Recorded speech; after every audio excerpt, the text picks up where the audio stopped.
Hey, I'm Matt. Welcome to my podcast, The Imagining, a time to explore the imagination, creativity, and mental health. All of the conversations I'm having form part of the research for my new book. I hope that you have the opportunity during this time to discover something new about yourself. Cool. Thanks so much for coming. You've just been in France. Been in France. What were you doing in France? Lying in the sun. Literally did nothing cultural, just went and lay in the sun for a week. Laid in the same sun. Drinking wine and reading books. What books did we read? I read a real throwaway, I shouldn't say that. It's, somebody worked hard on that. Lee Child book. Jack it was Reacher. really rubbish. It was really good. It sort of did the job. It was just kind of like, yeah, good. Sort of macho stuff. And then I read something more highbrow, but it was small. Gabriel Garcia Marquez. I don't know if that's how you say his name, but it was a good book. About? Chronicles of a Death Foretold. And it was just, I don't even know how to explain it. A little story about a little village where something goes horribly wrong, which was kind of... Do they solve their problems? No. Sorry, I've just spoiled it for everyone. So it ends very badly. It does not end well. To be fair, it's there in the title. And the other one was fine. A couple of books, just enjoying the sun, enjoying family, kids just running around, water park. It's just totally going to diminish somebody else's creativity just to start off with. Yeah, no, it's a really good book. Just to clarify, the way that we begin is like we tear down other people to make ourselves feel better. Exactly right, yeah. I mean, that's how I do it. That's half the job, really. That's really, so we could It was a really good book. End the podcast now. Just be like, if you want to be inspired to imagination, put down everyone else's work until you feel like you're the best. Exactly right. Perfect. What else do we need to talk about? Thanks Brilliant. for the cuppa. Well, I head back to... On that note, you're Dan. Yes. Tell us about yourself. How do you spend your days? How do you spend your nights? I'm a priest in the Church of England. I'm the priest of 7 churches. 6 of them are rural, and one of them's a church plant, so a brand new church, which is great. What does being a priest entail? Well, that's a fascinating question. That's a whole other podcast. Prayer, chiefly. Being there, talking to people, teaching, being imaginative and creative. I think so much of church is services and meetings, and I'm trying to break out of that. Not because they're bad, but like literally for so many Christians and non-Christians, when you talk about church, so many are like, so where's your building and when are your services? And I want to go, it could be more than that, it could be, so trying to break out of those molds and try and be a bit imaginative about how we are church. And what would you consider yourself like a spiritual guide, maybe not the right word, but a facilitator of the spiritual?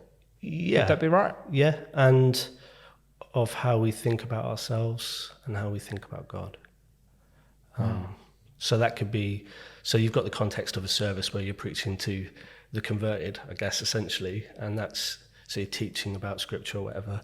But a lot of the time, my conversations, it's a lot of coffee, it's a lot of sitting down, hearing people's lives. Often troubles, but not always, just people's reflections on being human, and so that's just amazing. I love what I do. That's really fascinating. Most of the time I love what I do. Most of the time, yeah. And what's the common threads then? If like reflecting on being human, what are people bringing out most?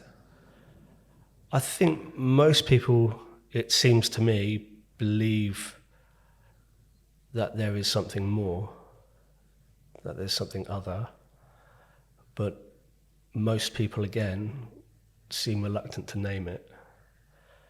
And I name it, but I am quite prepared to talk about how they might name the divine. So it's far less about me. I mean, lots of people I want to tell you what I think.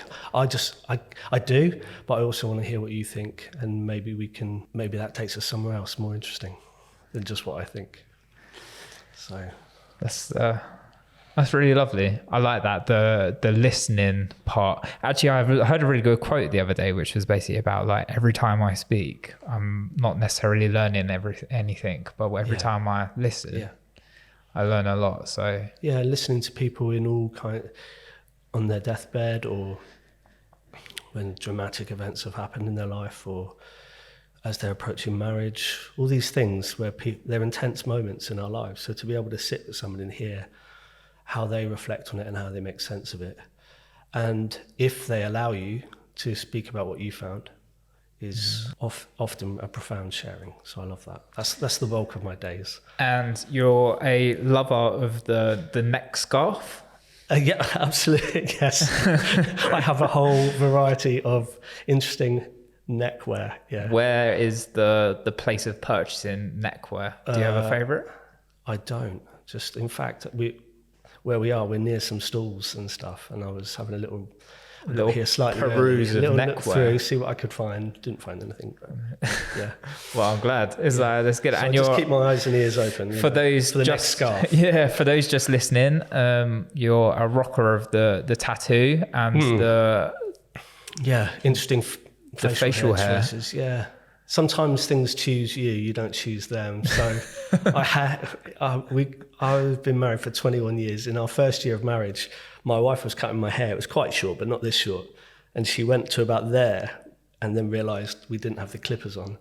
So I had an inverted mohawk. So I was like, carry on. So she did the rest.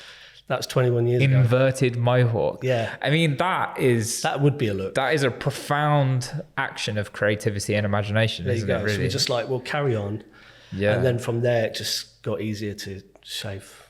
Yeah. And, I mean, I think, for one, you're a very handsome man. Thank you. That's all right. And then what happened was, as I got older, the beard just covers up chin straps, man. So it's total vanity. Well, good. Yeah, another fantastic second part of intro into this profound and deep conversation about the imagination. And the reason that I've kind of pulled you into this is because I believe that you maybe have quite an interesting view and understanding of what it means to be human, and insofar as that, what it means to be imaginative, creative, and deal with like all of the mental baggage, I guess, in a way that comes with that full process, imagination in the spectrum of imagining what will happen if I become really sick, all the way through to imagining the beautiful, what happens if I put these ingredients together and create this cake, or what happens if I string words together in this sentence. Just paint us a bit of a broad picture. Yeah. What's your take on creativity, imagination, mental health? What's how do you see that bubbling pot all sitting together? That we all are incredibly different, and one person's process is so profoundly different from another. So when I was at college training for ministry, people would say, right, if you're preparing to do a sermon, then you should start on this day, you should read at length, and you should try and write the whole thing down a week before, and you should do this, that, the other. After like quite a few years of being a vicar, I just found that just doesn't work for me. So now I write my sermons. Sometimes I guess people might feel like this is the case, but now I write my sermons right at the last minute. Because if I write it a week before, as I was sort of trained to do, by the time I look at it on a Sunday, I'm like, who even wrote this? I don't even know what this is. So I find I'd have to read and let it congeal and let it be in my brain for a long time, a few weeks. And then right at the last minute, I write it all down. And then it brings, I think that last minuteness brings a sort of clinical focus and energy to your delivery, to my delivery, not to everybody's. That's the point. Is that you can get taught, here's the way to write a sermon, but actually there are so many ways, and it depends on who you are as an individual. And I think that's the same with poetry, songwriting, and not just the arts. Like, creativity is not just art forms, it's problem solving. I did some study about homemaking, and all of us do that. Doesn't matter who you are, everybody is in the business of making a home, even if that home is very, very small.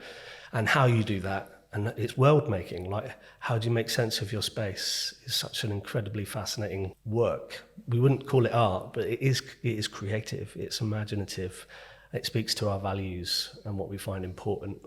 Even if you think, right, I'm going to have nothing in here, it's going to be completely bare, that tells us something about the way you want to curate your world. We were talking earlier and said to you, what would you do if you were stuck on a desert island after you'd stopped crying and panicking? Yeah. And most of us, after we go through that, I want to crawl up at a ball and die sort of thing, but most of us would wheel round to, I've got to do something here. And that's where our creativity and our imagination kicks in. How am I going to turn salty water into water I can drink? How am I going to cover myself at night or from the sun in the day? You start problem solving, and I think that's a huge driver for creativity. Actually, jeopardy is a huge, or the possibility. So with the sermon writing again, right at that last minute brings a real, for me, I've got to get something down. I've been thinking about it for weeks. I've got to write something now. Here's the moment of truth.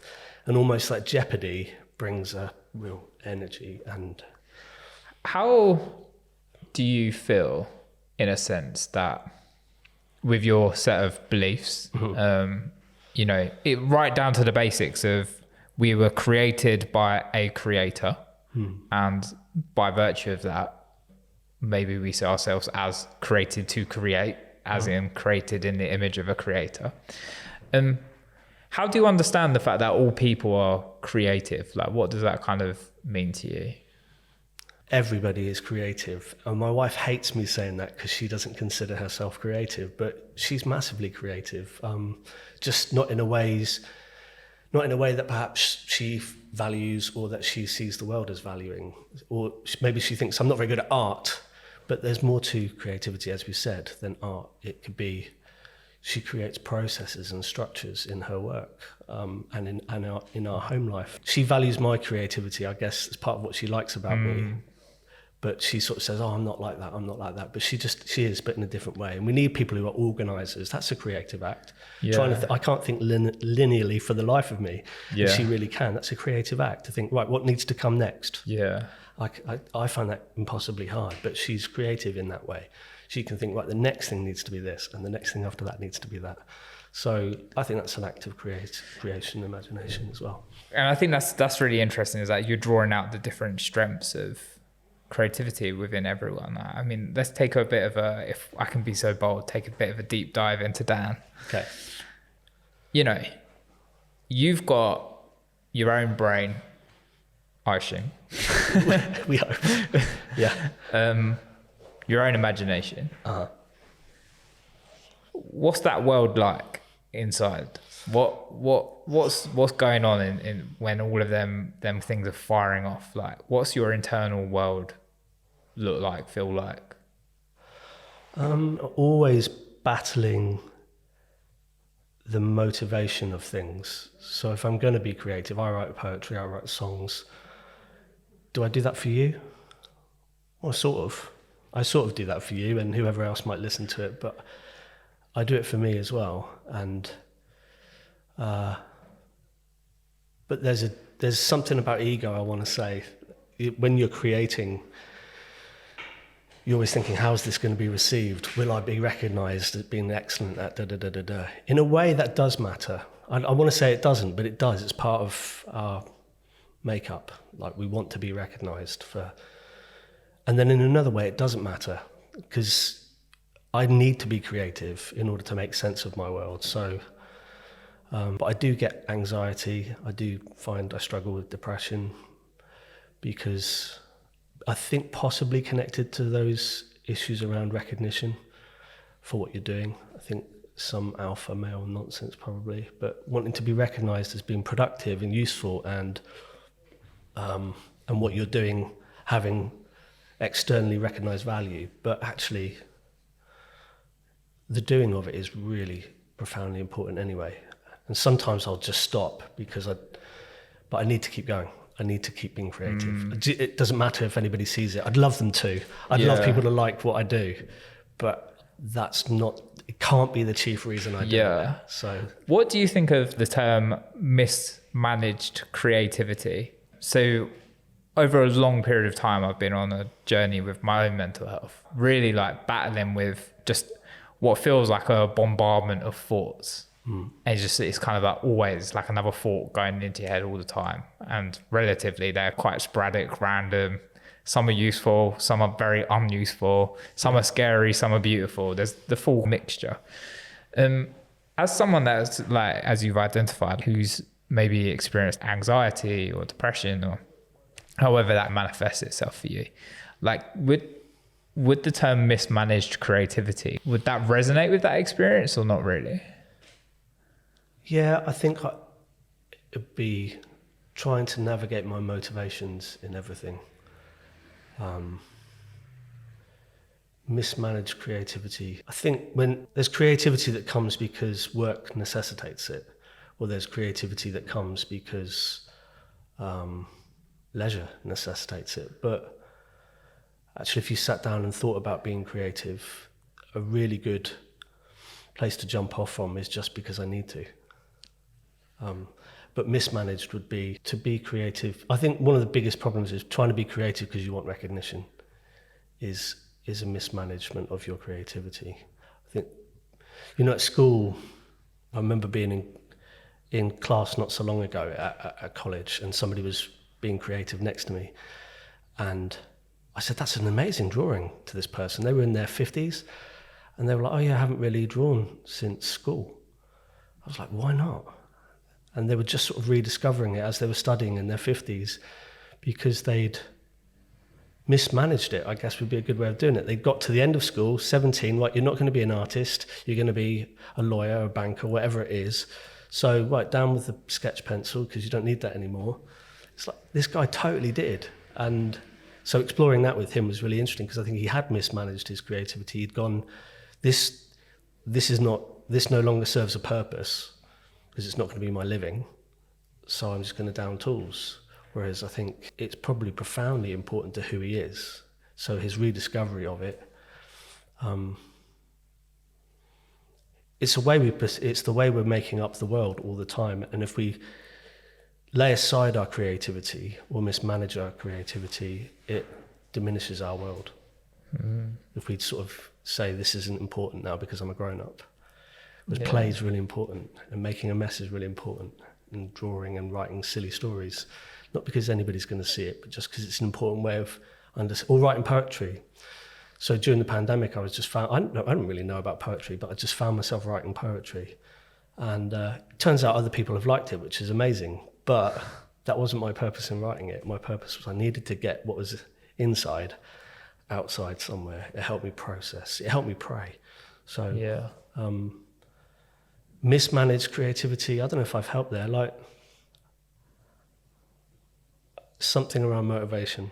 I think it's basically, the idea comes from, I was in a situation once where someone had asked me to pray for them. They were looking for their own sense of spiritual guidance from a situation. And they asked me if I could pray that God would take away their anxiety, which is obviously a very reasonable request, because from what I could tell, this person was in legitimate pain, and their life was really they were hurting.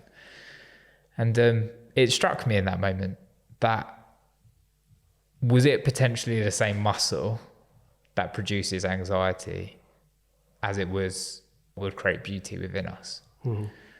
The same thing that we could use to create poetry, the same thing we could use to say words of love to someone that we care about, was also the same muscle, if you like, that produced fear, or the what if questions. And I guess there's been, particularly in your role, and observing life in its great spectrum, and particularly these heightened moments of birth, of marriage, of death, there are times of really deep emotion and feeling where I guess your imagination, in a sense, is kind of riled up. Yeah.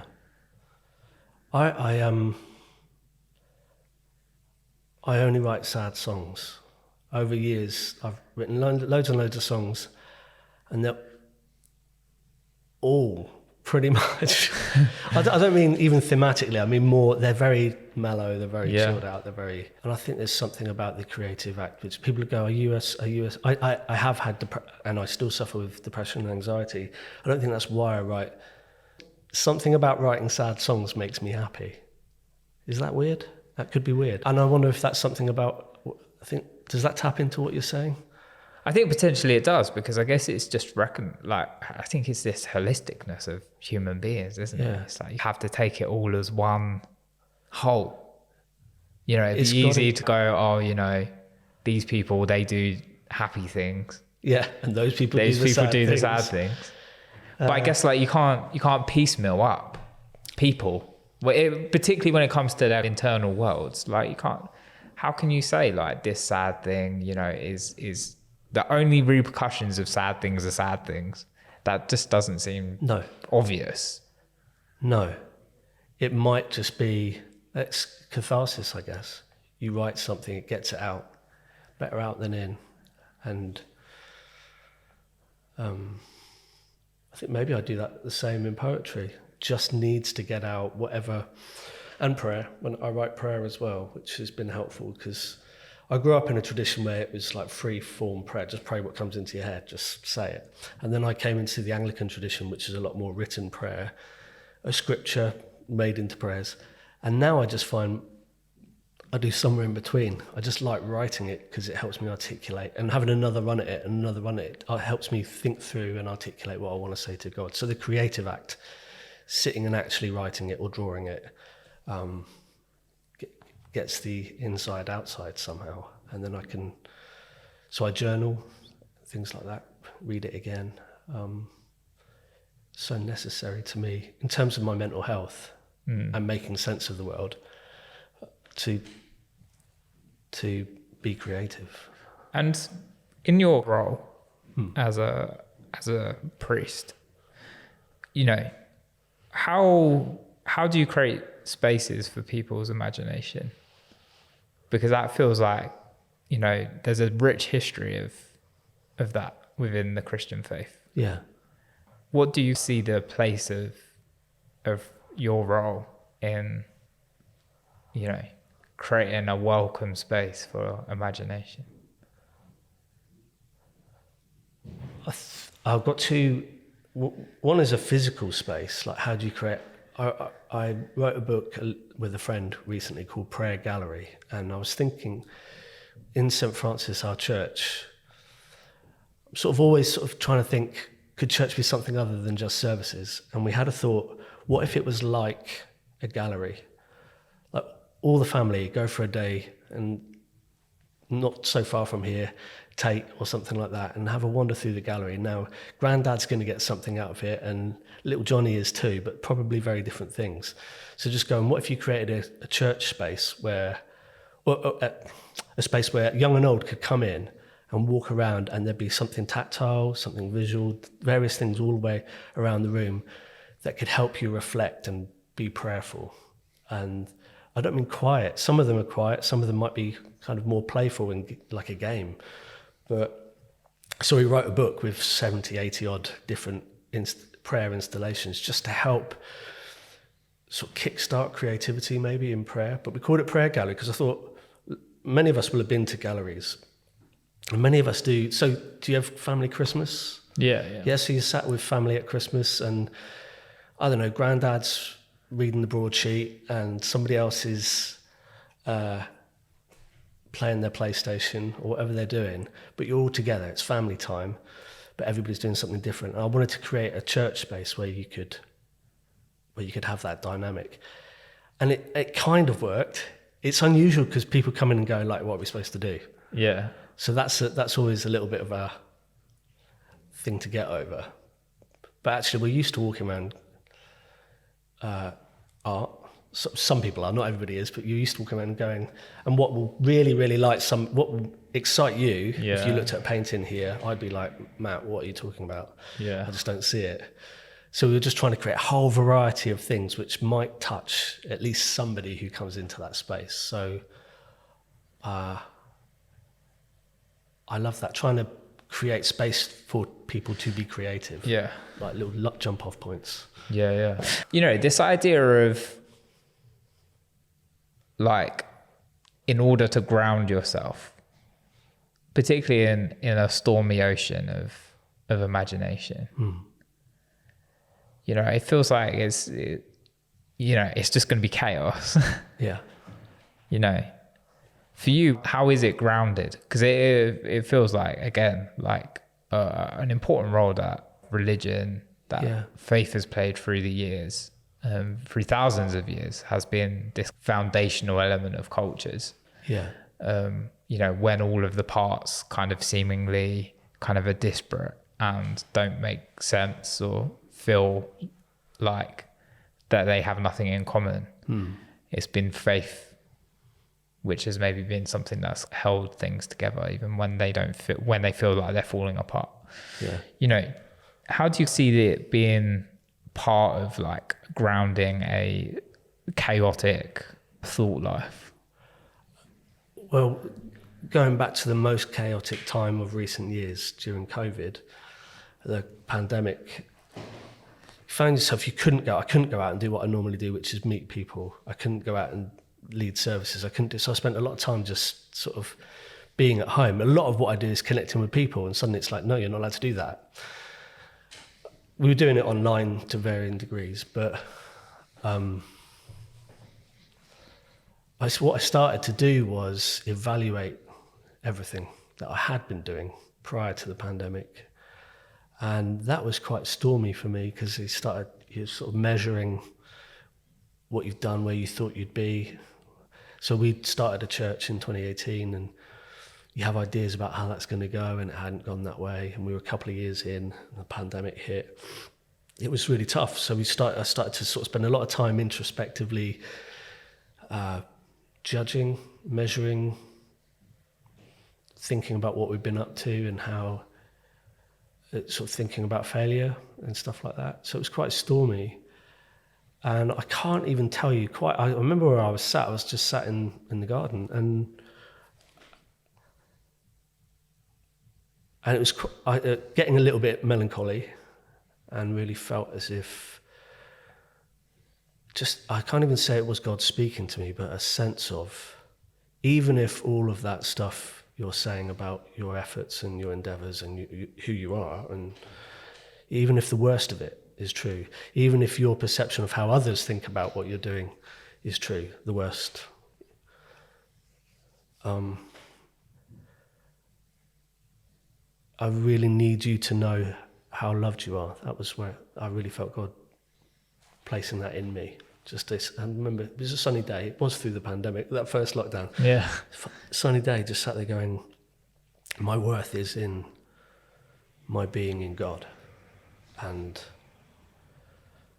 the rest inevitably, like creativity is risky, and trying to start something new and imaginative, of course, we're not just doing same old, so there's inevitably some risk involved. And even if it all goes wrong, and it felt at that time like it all had gone wrong,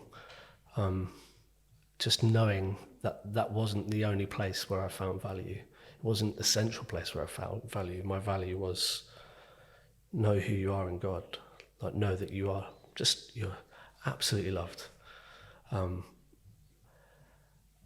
And that came again and again in different waves. There was that first time in the garden, but then at different points, just like sinking through the soil of my soul. Just that's the absolute center of who you are, is somebody who is loved by God. So even if all your risky imaginations and creativity is not recognized or is fruitless or whatever happens, because that's going to happen sometimes, know who you are. And that comes in waves. Sometimes I believe it Just more a than bit, others. yeah. Sometimes I feel really kind of like, okay, yeah, that's nice. Yeah. And other times not so much. But yeah, knowing who I am and whose I am, which for me is in God. I'm wondering, I didn't ask you to do this, do you have anything that you've written that maybe would be appropriate to read? Yeah, probably somewhere. you go for it. Okay, cool.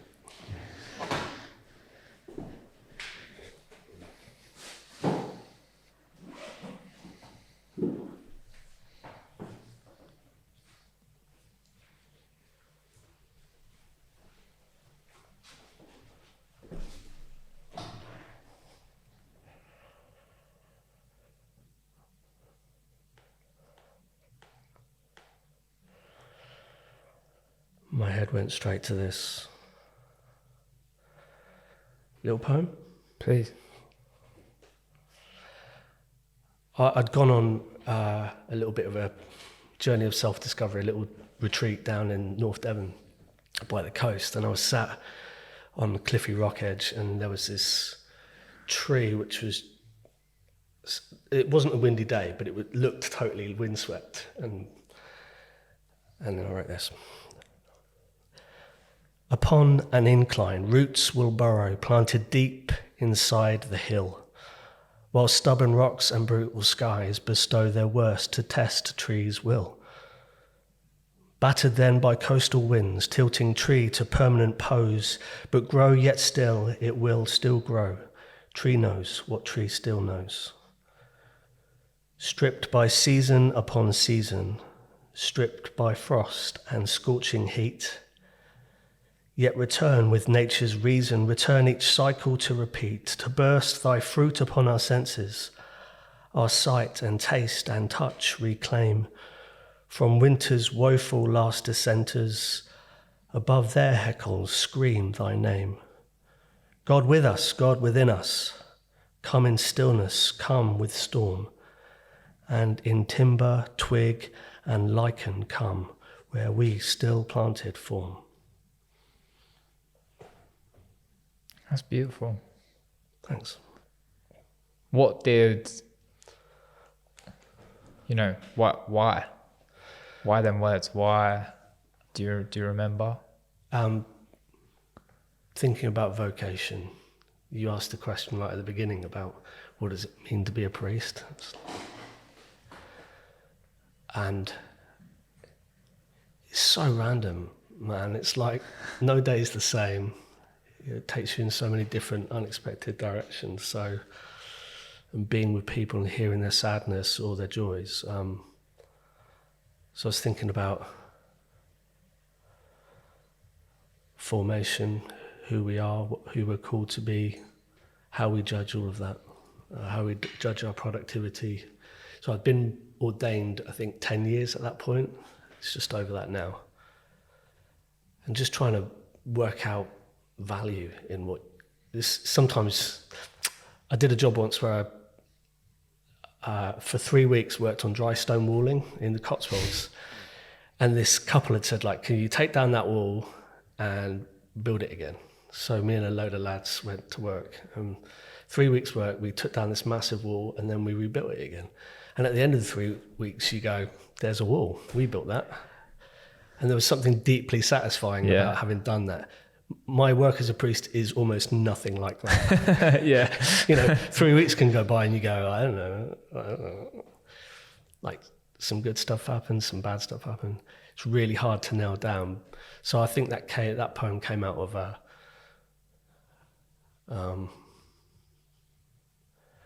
about the seasons, working on a plant, I guess. Just going, it's hard to judge. I thought it was a thing of beauty when I saw it. Totally bent over, like the coastal winds just knocked it almost flat, but it's still there, it's still rooted, and it's still growing, it's still alive. So I think, and it's still created shade for something, and little microsystems for something else. So it has rich value. Yeah. So yeah. Well, thanks, mate. No worries. Dan, speaking on the imagination, holding other people's imagination, and I think that it's been a real privilege to speak to you about how you are doing that through your work, but also how you do that within yourself. And thank you for being so vulnerable and sharing. And cool. Thanks for asking, man. No worries, boss. I hope that you find some more neck scarves soon. Yes. I'll send you all the best places. Oh, thank you very much. So if anyone wants to find a new neck scarf, I'll wear your hat, you can wear my neck that's scarf. good, isn't it? Nice. Sick. Thanks, man. Thank you so much for tuning in and listening to this episode of The Imagining. I hope that you've had the opportunity to discover something new about yourself. If you wouldn't mind and you enjoyed listening, then I would be really appreciative if you subscribed on whatever channel you're listening on.